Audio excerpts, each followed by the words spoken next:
welcome to this next episode of the Empowered by UMortgage Podcast. I'm your host, Kahren Oxner, and I am joined by Chelsea Sanders, who is one of our senior recruiters and really involved with everything HR related at UMortgage.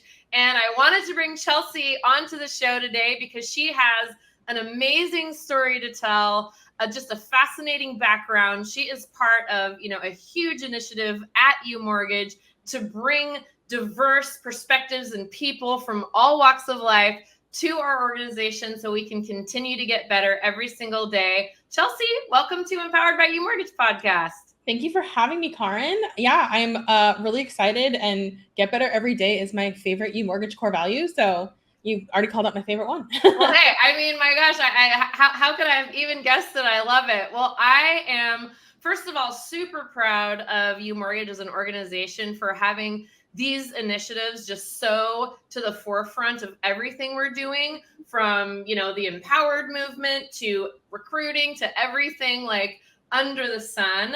And that is bringing, diverse people, diverse backgrounds like equity, inclusion into the fold, because we know that all those backgrounds and all that diversity and perspective just makes us stronger as an organization. And I would love for you to share a little bit with us, like those of us that don't know you and those of us that are watching, like tell us a little bit about Chelsea and your background. Yeah, I have been recruiting for 10 years. That feels crazy now. I started in agency recruiting, which was definitely the boot camp of recruiting. You're recruiting for 50 companies for 100 jobs, and you're having to keep 100 managers in your head and all their preferences. So then when I got into in-house recruiting in a mortgage company, it was actually like, oh, I only have 10 jobs. Oh, this is so much room to do other things, to focus so much more. But I like to joke that every company I've ever worked with has had a diversity initiative, whether they knew it or not. If I was working on their jobs, I was part of that diversity initiative. And I think, especially as a recruiter within the company, DEI or DEIBA, there's so many acronyms for it now. And tell us, educate us. I think this is so important. DEI is the one people hear most often, which is diversity, equality, and inclusion. BA is sometimes added for belonging and acceptance, but DEI is kind of the shorthand. And I really think DEI is not something you sprinkle on at the end of a hiring process or an HR process. It has to be at the foundation of what you build on. And something as simple as writing a job description. And a company says, we want to be diverse. We want to hear all the voices that are out there. But a line as simple as someone with 10 years of leadership experience. Yeah. You're then only opening the door to someone who had leadership opportunities 10 years ago. Yeah. A more obvious one, requiring college degrees for jobs. Mm-hmm. Most of the people we're hiring have, years of experience in mortgages. I have an English degree. What does that have to do with recruiting? So we have actually gotten rid of that requirement in the majority of our jobs, especially jobs that require experience. Why does a college degree matter? We're hiring for people, not GPAs. And I really think diversity, equality, and inclusion really have to be at the heart of a company for it to succeed and move forward and get better every day. I am a woman of color. I acknowledge my white passing privilege, but I am a woman of color. I am Irish and Haitian, and that has kind of been an interesting door in diversity because, sometimes when you're HR, people won't say things in front of you, but sometimes when they think they're talking to another white person or not a person of color, you will hear them say things that they wouldn't typically say. Interesting. We gotta have a little subtle story about that at some point sprinkled in.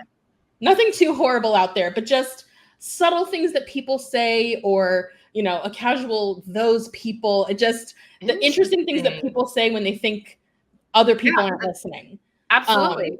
I think that's an interesting point when you're talking about the whole bigger picture is a lot of the diversity in others isn't necessarily things that you can necessarily see. Yes. So that's important too. So it's just turning everything on its head in terms of opening up opportunity. And I love this, and I'm passionate about it, but I would love from your perspective, why is this important to organizations? Why is this something, and not just a hot topic, but why is this so important and critical for organizations to pay attention to? Yeah, I think any organization, whether it is a mortgage company or a coffee shop, needs different voices in order to survive.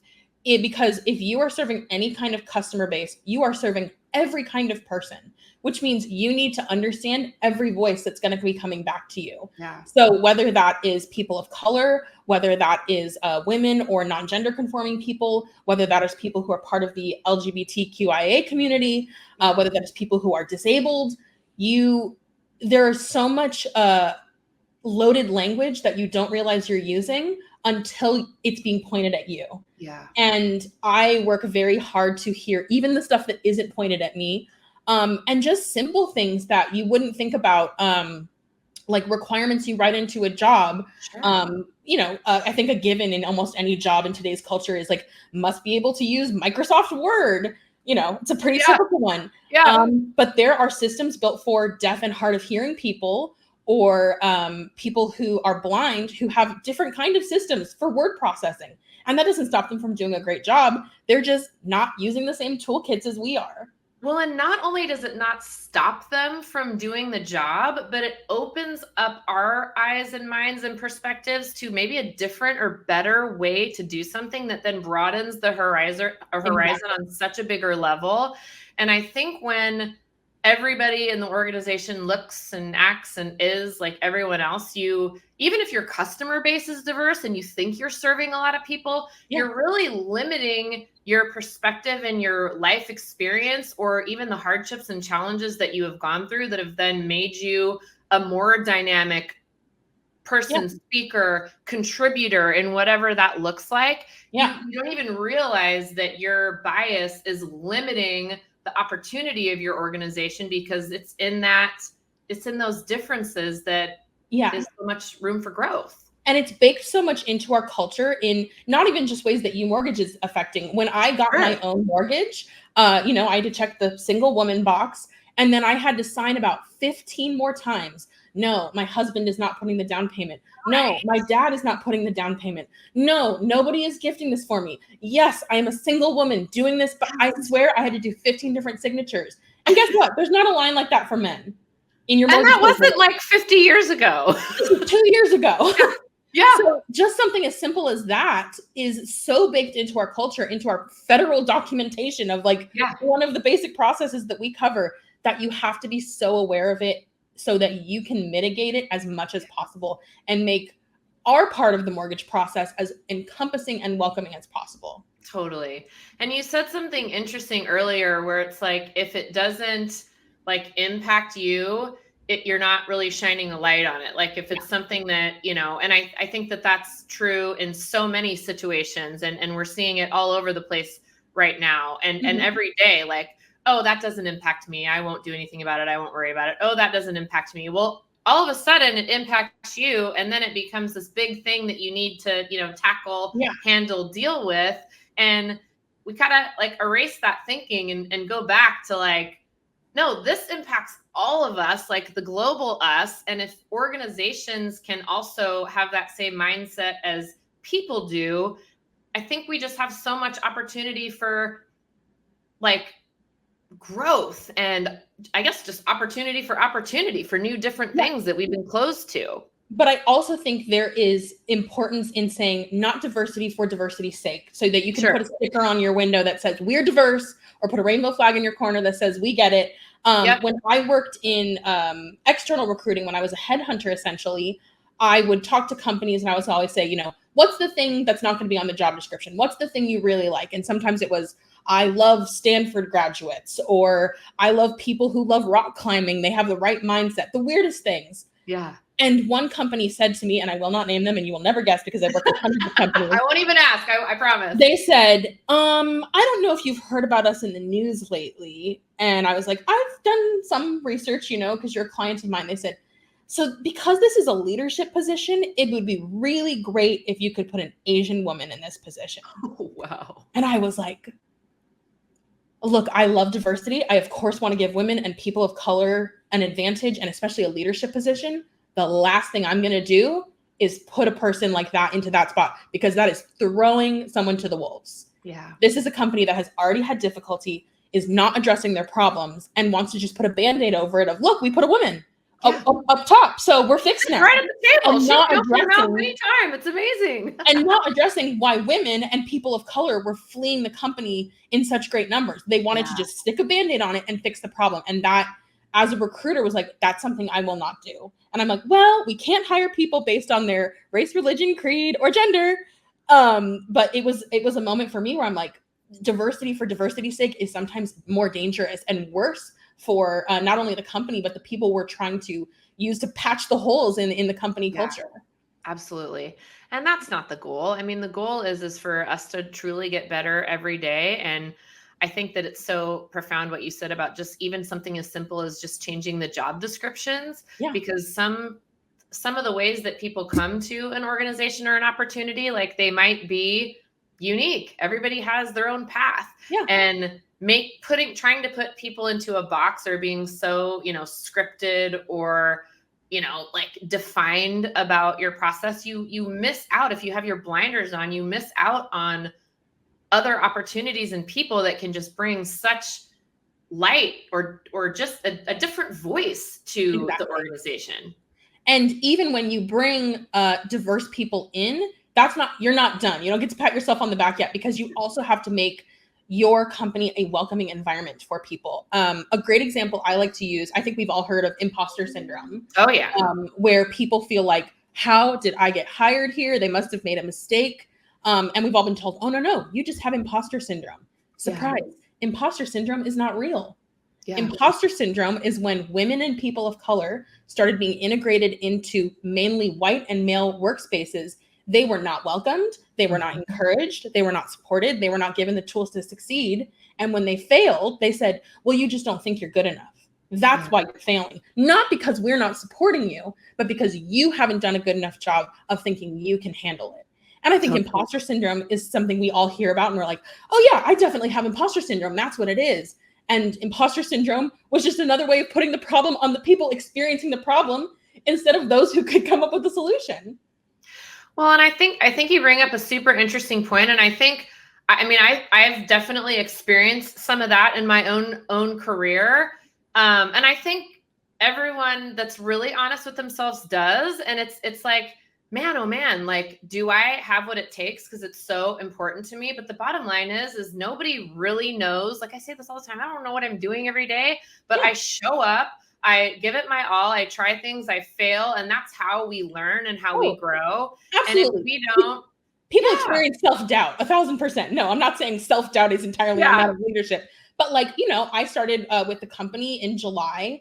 And they said, bring any new ideas you had to the table. And I went, here's my large folder of ideas. And I kind of was like, I don't want to bother you, but what about this? And I don't want to bother you, but what about that? And finally, Christina, our VP of people, kind of shook me by the shoulders. And she's like, you have great ideas. Stop apologizing for sharing them. Yeah. And so just something as simple as that, where it's like, my ideas, what I'm bringing to the table is not a bother. It's not a hindrance. It is something that's welcomed. And my call to action in my monthly one-on-ones is usually like, stop apologizing. But you bring up a really, really good point. And I think that's something that all of us can do, regardless of who you are and your background and where you come from or whatever the case may be, is that recognition of how others can be supportive of that growth in whatever way that was. So, and I'll circle this back to a really impactful story that, happened to me a few weeks ago, but, Christina coming to you and saying, Chelsea, like, stop apologizing for things. Cause that's inherently kind of a female thing. Like, oh, I'm here. I've got something to say. I'm sorry. Like, don't let me interrupt. But her actually stepping in and empowering you to recognize a behavior, point out the fact that you have amazing ideas, and then have the space and the freedom for you to express that and feel safe expressing that. We can all do that for each other. And because of that, you're going to be more comfortable bringing those ideas to the forefront and sharing them because you had, a leader or a partner or an ally or whoever it was that said, Chelsea, your ideas are great. Don't apologize for them. Keep them coming. That's what's special about you. And I think so many companies are scared of saying, you know, we have a DEI initiative or we have a DEI team, because they're so scared of getting something wrong that they're like, it's better not to just try it all. And I will say, I worked with a company that they instituted Juneteenth as a company holiday, which was very exciting. And we were onboarding people at like a greater speed than we ever had. I think we went from like 25 to 200 employees in like 2 years. Wow, that's massive growth. And so we were having an onboarding class of about 5 people. And our CEO actually said, I want you to make sure Jane and Susie feel really comfortable. And I'm like, there's 7 people in that class. Yeah. Why would he ask those 2 specifically? And I'm literally sitting in my office. I'm like, is it because they're remote employees? Is it because, it's because they're Black women. Like, literally didn't occur to me.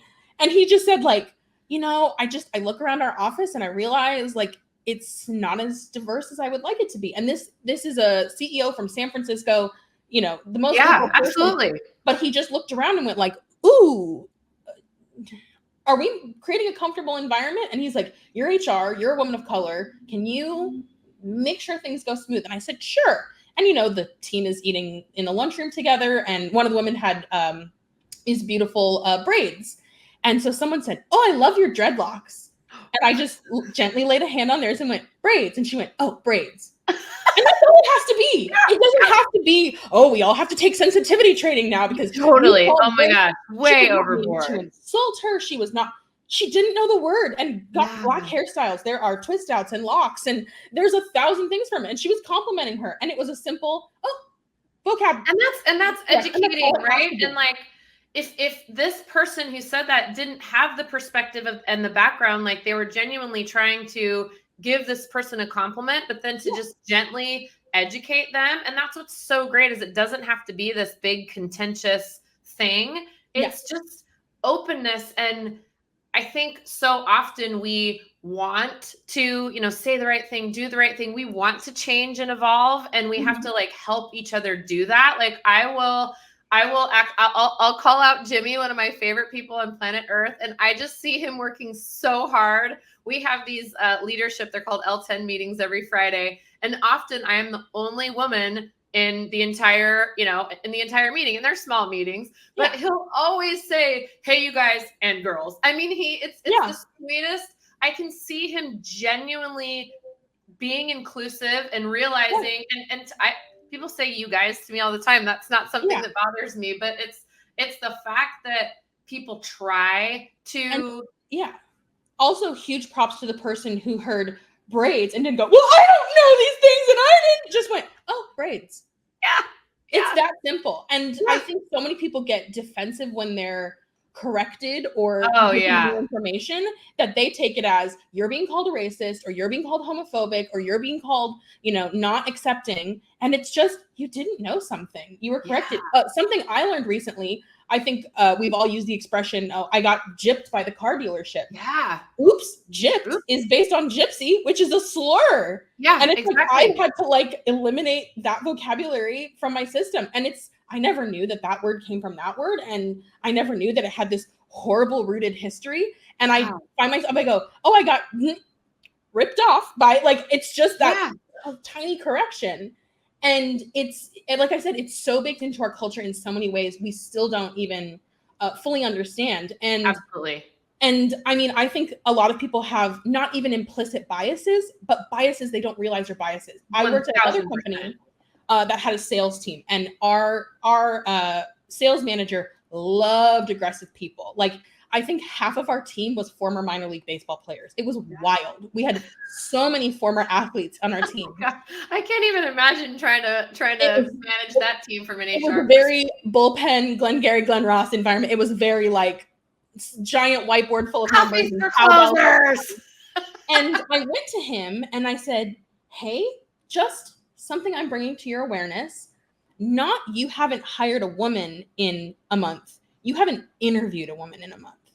Yeah. And he got very defensive. And he said, well, the highest selling person on my team is a woman. I said, I know. And she is a rock star and a former professional soccer player. And I said, you tend to like a really aggressive kind of alpha personality, which is something women have been taught to not present about themselves. Yeah. So in an interview, they're not going to kick back in their chair and go, I'm the best person on this whole team. Exactly. The best person I've ever seen. Most women are taught that is a horrible way to conduct yourself, let alone professionally. So they're going to come in and go, well, I'll just try and be the best that I can be. And I hope I can raise up to your standards. And he got very defensive and he was very upset. And then he hired 3 women that month. But just he wouldn't have done that had you not someone's attention to it. Yeah.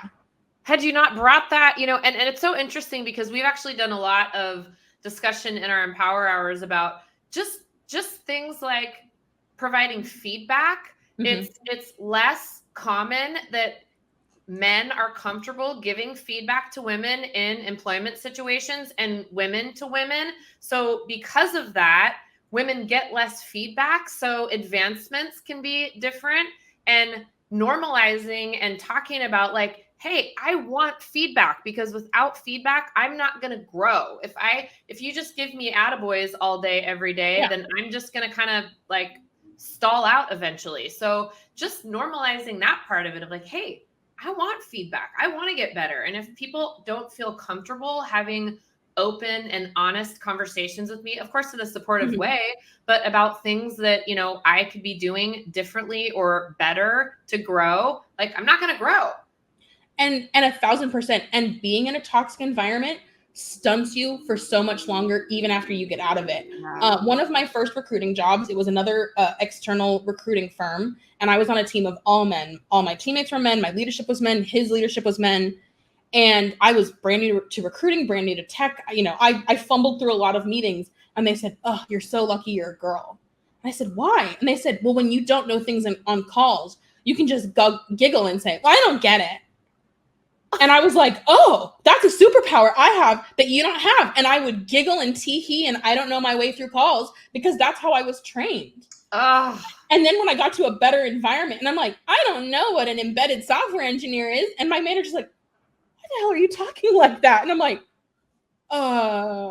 that's what I mean, like my old team used to call me the Disney princess because I was like, I had this girly voice and I would talk like this. And that's what I was encouraged and trained to do. And that was, a company I was with for a year, and it took 2 years to break all the bad habits that place baked into me. So it's crazy. Like DEI is not just a single company on a single employee. It is, people's pasts and other people's pasts colliding into a new present, building towards a better future. And I acknowledge I have made mistakes in my work, and I have not been a perfect example in everything I've ever done, but it's that willingness to hear the mistake, accept it, and correct. And know that you're not going to correct it perfectly the first time, but just knowing that you want to work towards that better conclusion, I think is the most important thing. I think that's so profound and important. And I'm so proud and grateful to work with an organization of people that are open to these conversations and these initiatives and these goals, and knowing that we're not perfect and that we are stumbling and have stumbled, but that we genuinely care and genuinely want to see where we have opportunities for growth. And it's a big conversation. And I feel like it's becoming more prevalent, and sort of we're talking about it more and more. I mean, when I first got into the mortgage industry, like not only was I the youngest account executive by like 10 years, so I had that challenge and that uphill battle to face, but I was one of the only women. And I'll tell you what, oftentimes the female sales professionals within my organization were tougher on me, or I mean, it was more toxic, though, some of those relationships than my male counterparts. And so it's like, yeah, we have a seat at the table today, I think, because of all the hard work that so many, women have like fought for us to have that seat at the table. And I think today it's like having a voice at that table. And sometimes our voices are maybe quieter and literally just from a volume perspective. Yeah. I mean, working in HR, I have literally only worked on teams of all women, and our leadership is always male. Like the C-level executives are always male. And like, that's not necessarily a mistake, that it tends to shake out that way. Yeah. And that you tend to see women in positions like HR, where it's more of a nurturing role, it's more of a caring role. And we kind of get pigeonholed into those kind of roles. And I love working in HR. I love getting to know people. I love getting to, help people find their perfect place inside a company. And once I'm inside, I love making it a more welcoming place. Yeah. But I am aware that I am kind of pigeonholed into that just because of my gender. Well, we better get more men and more diversity in the HR department then too. Yeah. And look at the leadership at UMortgage. You've got Corey, you've got Christina, you've got Sherry. We have got all these like incredibly strong and smart and hardworking, compassionate, emotionally intelligent women that are just bringing a whole different, feel to our entire organization. Yeah. And I am so proud of the women of our company from, because traditionally it's like sales and leadership is men and operations and, support and infrastructure are women. And it's starting to change a little bit.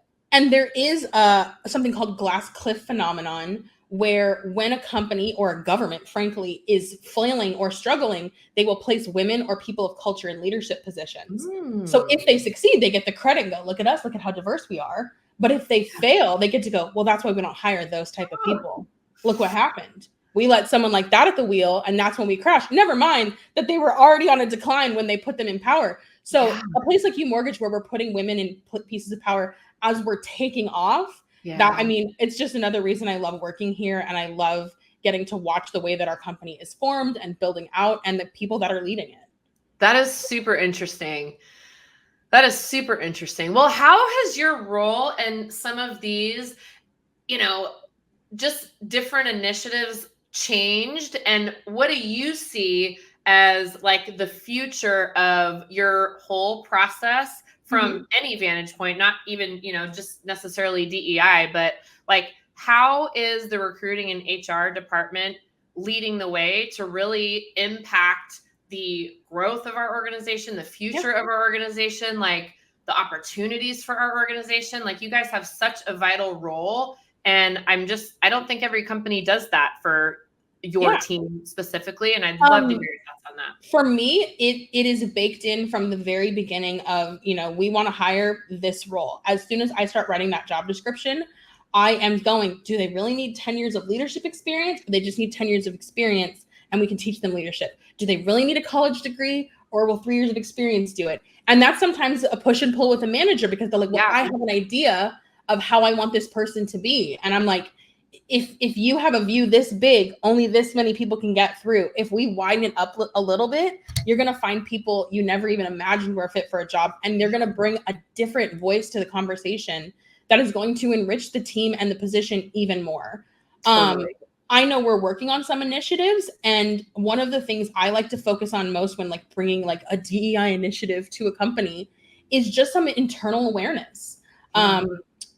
We work with so many people who are remote and so many people who are working and single mothers. And I know people who I block off 2 to 3 on my calendar every day to go pick up my kids from school. And then they come home and they work that extra half hour.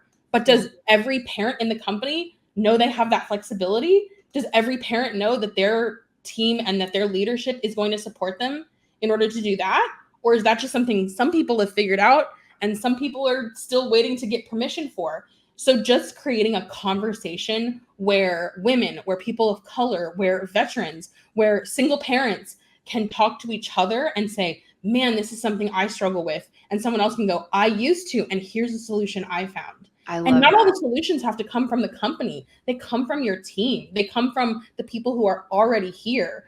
In the HR team all the time, we joke because just like in our meeting, someone's like, I, dropped a plastic spoon down my garbage disposal and I have no idea how I got to get it out. And we're all sourcing the solution. I go straight to TikTok for that stuff, Chelsea. Or someone got a pen, like they were gesturing during a meeting and did a big Sharpie dot on their sweater. And I'm like, hand sanitizer, quick! Like everything is crowdsourced. Everything is a group solution. We'll message each other in like the group chat. We're like, does anyone have a good recipe for enchiladas? Because I know there's Google, but you guys will probably know.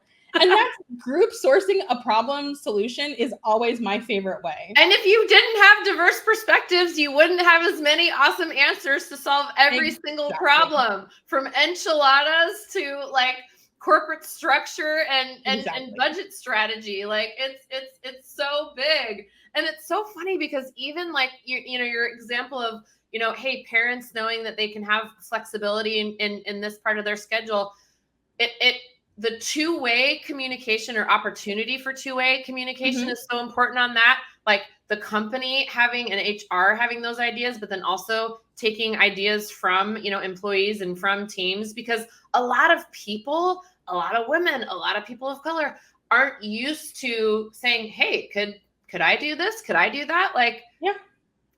That isn't even necessarily something that every person is used to advocating for themselves on.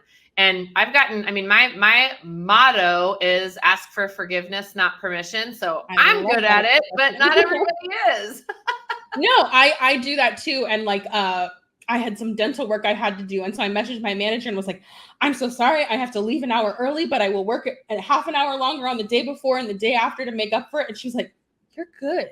Yeah. But I would rather come to her and be like, I know I'm causing a problem. Let me present a solution. She's like, well, you've decided it's a problem. It's not to me. Like, take a breath.